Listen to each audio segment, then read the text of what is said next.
এবছর আশ্বিন মাসের শেষে পুজো হলেও ভাদ্র মাস পড়তে না পড়তেই আমার বড় ননদের শ্বশুরবাড়ি থেকে পুজোর তত্ত্ব চলে এলো। ননদের শ্বশুর শাশুড়ি এসে আমাদের সকলের জামা কাপড় দিয়ে গেলেন এবং বেশ গর্বিত স্বরে বললেন, এবারের পুজোয় আত্মীয়দের দেয়া হওয়ার জন্য ওনাদের বাজেট মোটামুটি 40,000-এর কাছাকাছি। আমাকে একটা টুকটুকে লাল ঢাকাই শাড়ি আর সিঁদুর আলতা দিয়ে ননদের শাশুড়ি বললেন, অষ্টমীতে অঞ্জলি দিয়েও পরে এটা কেমন? প্রিয়গোপাল বিষয়ের নাম শুনেছ তো? ওখানকার শাড়ি পাক্কা 6,000 নিয়েছে। আমি বুঝলাম আমি যে কখনো প্রিয়গোপালের মতো দোকানে চৌকাঠে পেরোতে পারিনি, উনি সেটা বুঝিয়ে দিলেন কায়দা করে। আষাঢ় মাসে সদ্য বিয়ে হওয়ায় বিয়ের পর প্রথম পুজো পাচ্ছি আশ্বিন মাসে। যথারীতি বিয়ের আগে থেকেই হবু বরের সঙ্গে পুজোর প্ল্যানিং চলছিল, যা পুজোর 1 মাস আগে আরও জমে উঠেছে। কিন্তু ননদের বাড়ি থেকে তত্ত্ব আসার পর থেকেই দিনরাত অন্য একটা চিন্তা ভীষণভাবে আপসেট করে রেখেছে আমায়। কারণ এবছর নিয়ম মতো এবাড়ি থেকেও পুজোর তত্ত্ব যাবে মা, বাবা আর বোনের কাছে। ঠিক তেমনিও বাড়ি থেকেও তত্ত্ব পাঠানো হবে এ বাড়িতে। এবাড়ির কেনাকাটা নিয়ে আমার বিশেষ চিন্তা কিছু নেই, কারণ এদের অবস্থা বেশ সম্পন্ন, উচ্চবিত্তের কাছাকাছি বলা চলে। আমার শাশুড়িমা এবং শ্বশুরমশাই দুজনেই হাই স্কুলের টিচার ছিলেন, এখন রিটায়ার্ড। আমার স্বামী আইটিতে আছে, ছোট ননদ ইঞ্জিনিয়ারিং পড়ছে আর বড়জন বিবাহিতা। সেদিক থেকে দেখতে গেলে আমার বাবার বাড়ির অবস্থা বেশ সাধারণ। বাবা লাইব্রেরিয়ান ছিলেন, জানুয়ারি মাসে 3 বছর হবে রিটায়ার করেছে। বাড়িতে একমাত্র উপার্জনশীল বলতে আমার বাবাই। যেখানে 40,000-এ আমাদের 2 মাস সংসার চলে, সেখানে এতটা পুজোর বাজেট আমাদের কল্পনার বাইরে। আমার বিয়ের সময় বাবার বাজারে বেশ কিছু ধার দেনাও হয়ে গেছে। এত বাড়াবাড়ি করতে আমি বারবার বারণ করেছিলাম, বাবা একেবারেই কানে নেয়নি। তার নাকি বড় মেয়ের বিয়ে নিয়ে অনেক স্বপ্ন ছিল। বাবা বলেছিল 2 মেয়ের গর্বিত বাবা আমি। আমার সাধারণ একতলা বাড়িতে 2 মা লক্ষ্মী পরপর এলেও আমার কপালে একটু ভাঁজ পড়েনি। আমার কোনো দুশ্চিন্তাও হয়নি, কারণ আমি ঠিক করে নিয়েছিলাম মেয়েদের মানুষ করব মানুষের মতো করে। তোমার পড়াশুনো আচার ব্যবহারে আমার উঁচু মাথা কখনো নিচু হতে দাওনি। এবার আমার কর্তব্যটুকু আমাকে মন ভরে করতে দাও। বিয়ের 6 মাস আগেই আমি একটা প্রাইভেট স্কুলে জব পেয়েছিলাম। আহামরি মাইনে না হলেও ওই কয় মাসে যেটুকু পেয়েছিলাম তাই দিয়ে বাবাকে বিয়েতে সাহায্য করেছিলাম। বাবা কিছুতেই নিতে চাইল না, তবুও আমি জোর করে বাবার হাতে দিয়ে বলেছিলাম, নিজের বিশেষ দিনে অন্তত কিছু খরচ করতে পারছি, স্বাবলম্বী হতে পেরেছি, এটুকু কনফিডেন্স থেকে আমায় বঞ্চিত করো না বাবা। খুব সামান্য কটা টাকা, তবুও তুমি রাখো প্লিজ। বাবা হাতে নিয়ে চোখ ভর্তি জল নিয়ে আমার মাথায় হাত রেখে বিড়বিড় করে কি যেন বলছিল। বোধহয় আশীর্বাদ করছিল এভাবেই যেন নিজের জোরে সারা জীবন থাকতে পারি। যাই হোক, ননদের বাড়ির সবাই চলে যাওয়ার পর ছোট ননদ আমার ঘরে এসে বিছানার উপর শাড়িটা ধরে বলল, জমিটা দেখছো বৌদি, কি মোলায়েম, রেশম ঢাকাই, অষ্টমীর জন্য পারফেক্ট। আমি বললাম, তোমার পছন্দ, নেবে তুমি?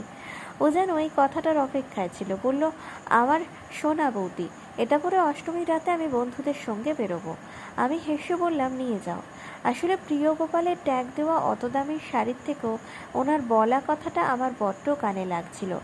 শাড়িটা পরে হয়তো আমাকে ভালো লাগতো, কিন্তু আমার পরে ভালো লাগতো না। ননদ নিয়ে যাওয়ায় ভারমুক্ত হলাম। এরপর সপ্তাহখানেক পর শনিবার সন্ধ্যায় চা খেতে বসে শাশুড়িমা বললেন, পিউ, কাল বিকেলে তোর কিছু কাজ নেই তো? কেনাকাটা করতে যাব একটু। তোদের বাড়ির মেয়ের বাড়ির কেনাকাটা করতে হবে, আর আমাদের তো সবে বিয়ের অনুষ্ঠান গেল, অনেক কেনাকাটা হয়েছিল, আমাদের তেমন কিছু লাগবে না, কি বল? আমি বললাম, হ্যাঁ হ্যাঁ, আমার বিয়েতে পাওয়া আলমারি ভর্তি শাড়ি আছে। পরদিন দোকানে গিয়ে আমার চোখ কপালে উঠে গেল। এত দামি দামি জামা কাপড় কিনতে দেখে আমার টেনশন দ্বিগুণ হয়ে গেল। মা বাবা পাল্লা দেবে কি করে এদের সঙ্গে?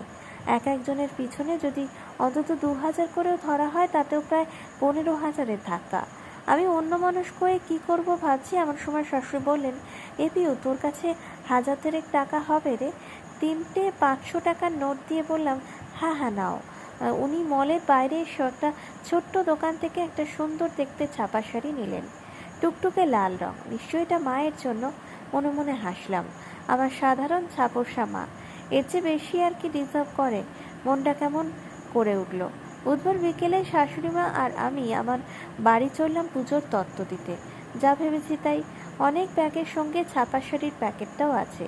চা জলখাবার খেয়ে শাশুড়িমা ভালো শাড়ি ছেড়ে যখন অর্ডিনারি একটা কাপড় পরতে ঘরে গেলেন, আমি রান্নাঘরে গেলাম। মাকে বললাম, ও মা, এরা যা শাড়ি জামা কাপড় পরে, এতজনের মিনিমামে কোয়ালিটি কিনতে গেলেও বিরাট খরচ, কিভাবে করবে? তখনই বলেছিলাম, এত বড় বাড়িতে বিয়ে ঠিক করো না, সম্পর্ক সমানে সমানে হয়।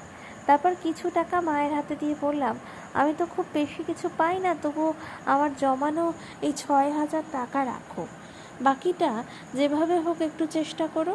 মা হা হা করে উঠল, পাগল নাকি? মেয়ের বিয়ের পর প্রথম পুজোর তত্ত্ব দেব মেয়ের থেকে নিয়ে? কখনো নয়। দাঁড়া 1 মিনিট বলে পুজোর ঘর থেকে লক্ষ্মীর ভার এনে বলল, এতে যা জমানো আছে তত্ত্বের খরচ উঠে যাবে, ভারটা ভাঙতে যাবে। এমন সময় পিছন থেকে আমার শাশুড়িমা বললেন, খবরদার, ভার হলো সংসারের লক্ষ্মী, মুশকিল আসান, সে ভার কেউ ভাঙে? তারপর মায়ের হাতে মায়ের শাড়ি, বোনের শাড়ি আর বাবার জামার পিস দিয়ে বলল, দিদি, তত্ত্ব হলো ভালোবাসার চিহ্ন, পরিবারে পরিবারে বন্ধন রাখার নিয়ম। এ তো কোনো প্রতিযোগিতা নয় যে ভালো ভালোর থেকেও ভালো তার চেয়ে ভালো দিতে হবে।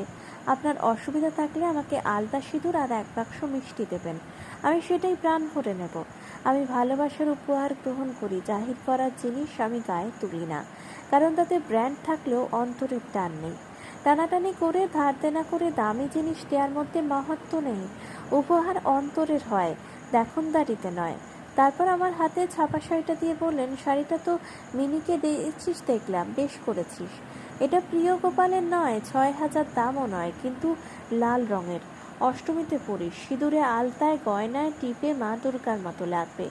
এর জন্য প্রিয় গোপালের শাড়ির দরকার হয় না, নিজের উপার্জনে কেনা শাড়ি পরে দেখিস কেমন ফিলিংস হয়। আরও বললেন, সম্পর্ক সত্যি সমানে সমানে হয়, তবে সেটা টাকার অঙ্কে হিসেব করে নয়, টাকা বাদ দিয়েও জীবনে অন্য অনেক হিসাব থাকে। তারপর মিষ্টি করে মায়ের হাতটা ধরে বললেন, দিদি, মেয়ে যেটুকু দিতে চাইছে নিন, ওতে মাথা উঁচু করে বাঁচতে চাইছে, নিজের উপার্জনে আপনাদের মান রাখতে চাইছে, সেটাকে সম্মান করুন। ও যেটুকু দেবে তাতেই আপনাদের দত্ত দেবেন।